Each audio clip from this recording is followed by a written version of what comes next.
And it is an exciting day here in Raiders HQ. We are joined by the executive director of the Reese Senior Bowl, Jim Nagy. And Jim, we were talking about it before we started rolling here. Both of us, our respective organizations, on the glow up. We had this conversation, like you said, in 2019. We were in Oakland. It was the first year on the job for you. And it's nice to reconnect and to, do what we do again, talk a little football, look ahead to a Raiders influence down in Mobile. And I'm fired up.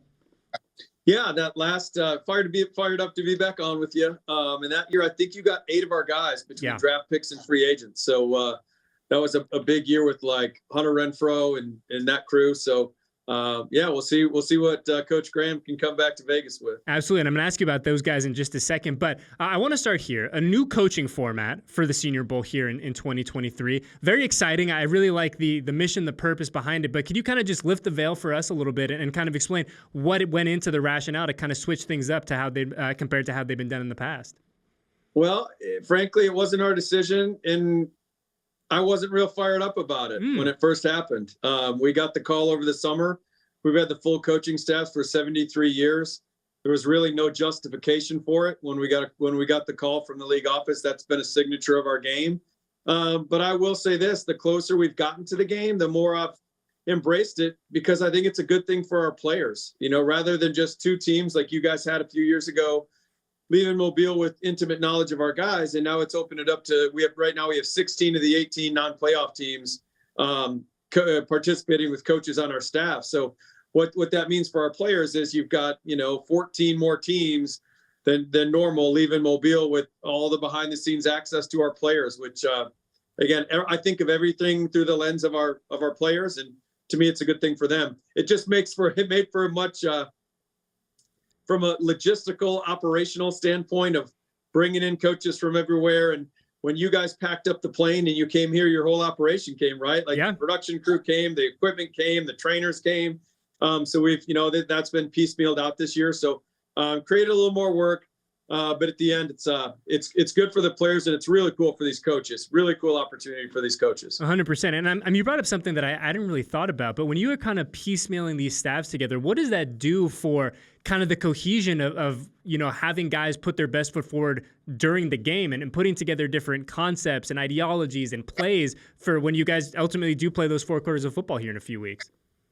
Well, we've done a lot in terms of Zoom meetings and everything to get on the same page. That's a great thing about technology, right? I don't know how we would have done this. Yeah, right. You would have been able to do this 25 years ago. It would have been impossible. But we've got a nice jump start on it. Coach Graham's done I did a big Zoom with both staffs coming out of the selection process, the nomination process.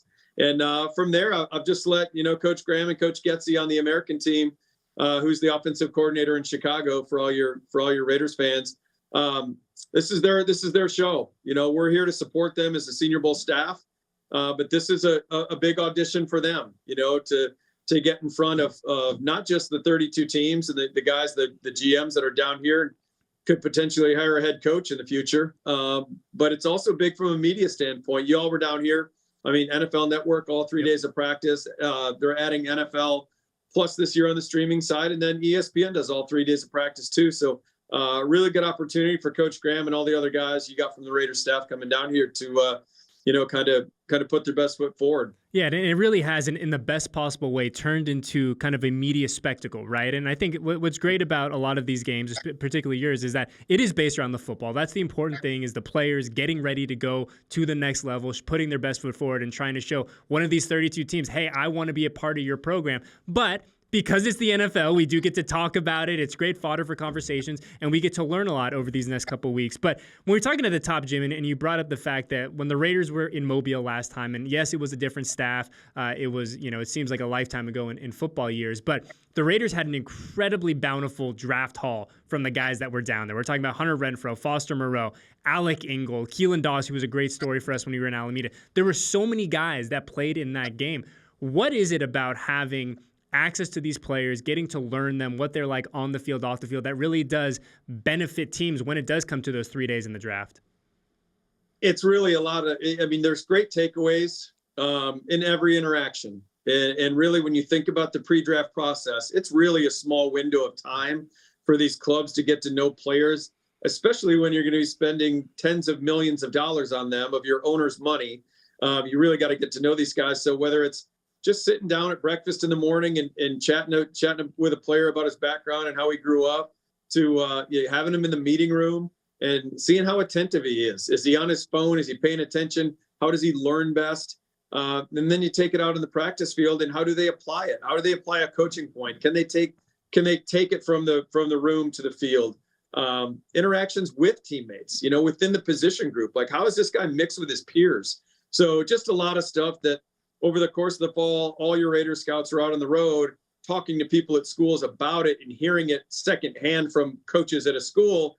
Now they're seeing it firsthand, and so it's all that stuff. It's stuff you can't see on the tape that really, to me, greatly determines whether guys make it or don't when they get to your level. Certainly us here in the building, and I think fans here in Las Vegas, have that game day, February 4th, circled on the calendar. Like you said, it's on games on NFL Network. There's so much access, and there's so much that we can do now to get to know these players a little bit more. But for you all down in Mobile, I know that, in no pun intended, the February 4th is probably your Super Bowl, but this is a full year type of process for you guys to get to this point. So could you kind of just key us in a little bit on what kind of the lead up to all this looks like? Because I imagine it's a very exhaustive and thorough process to finally get to game day.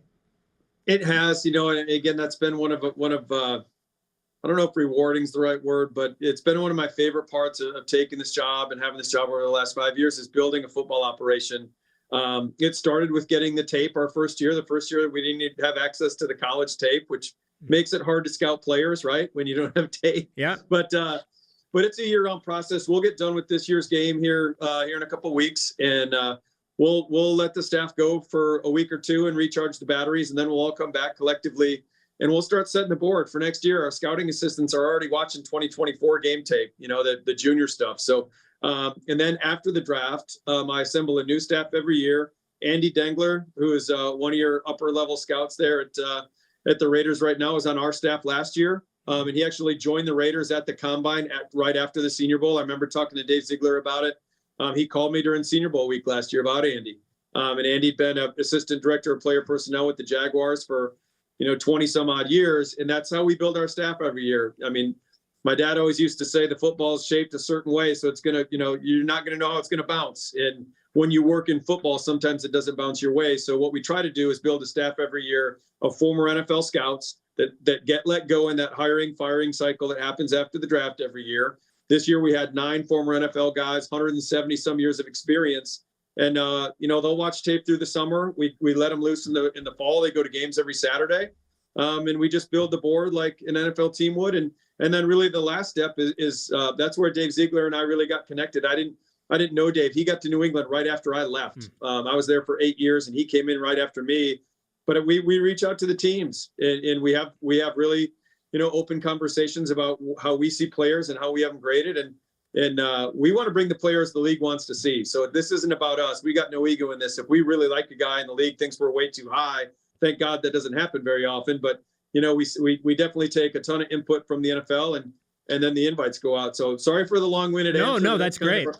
That's kind of our year-round process. Yeah, I mean, I think that's what's so interesting too about, for a lot of folks, where I said you have that date, especially with the Raiders having a top 10 pick this year, that date, game day, is one that's circled on the calendar for a lot of fans, but there's so much that goes into it. And one thing that goes into it that I personally get a kick out of every year are the tweets that you all put out when the equipment starts to arrive from the college teams and the helmets and all that stuff. And I don't want you to play favorites, Jim. I don't want you to do that. But have you gotten some good lids that have come through thus far? Because, I mean, you get them from all walks of life. And I feel like when the teams send you stuff, they say, hey, we're going to send you the best of the best. Yeah, no, that's always that's when it gets real for us, when player equipment starts to show up, and we stack it up downstairs, and the entry to the headquarters here starts to smell like a locker room. That's when we know the game is fast approaching. But yeah, it's always cool to we're going to be posting some stuff the next couple of days. We have the guys marching the Mardi Gras parade with their college jersey on, and then there's and then we have an event.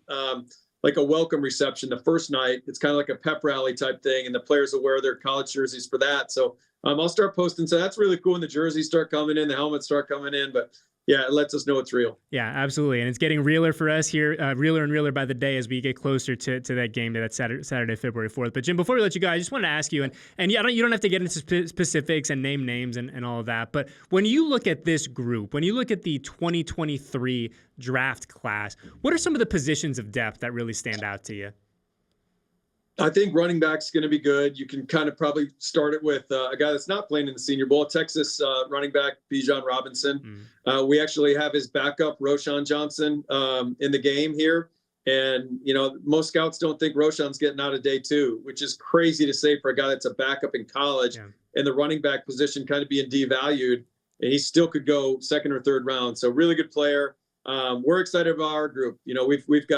We've cranked out some good running backs over the last 4 or 5 years. Tony Pollard made the Pro Bowl this year for the Cowboys. Ramondre Stevenson, 1,000-yard rusher in New England. Najee Harris, all those guys. But we like that group. We like the tight end group a lot too.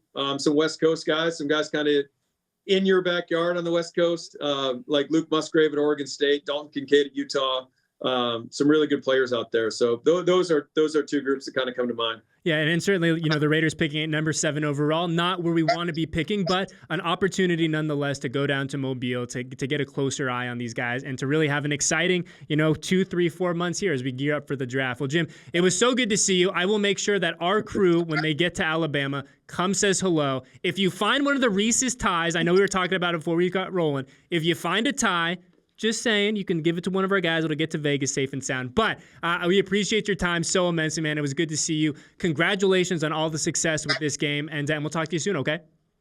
Thanks for having me on. Maybe we can do a swag swap where you guys send some Raiders gear out. We'll hook you up with a tie. But I'll do that. I'll hold you to it. I will make sure our guys send you a nice little package. How about that? Awesome. All right, Jim. It was great to talk to you. Yeah, man. Thanks for having me on.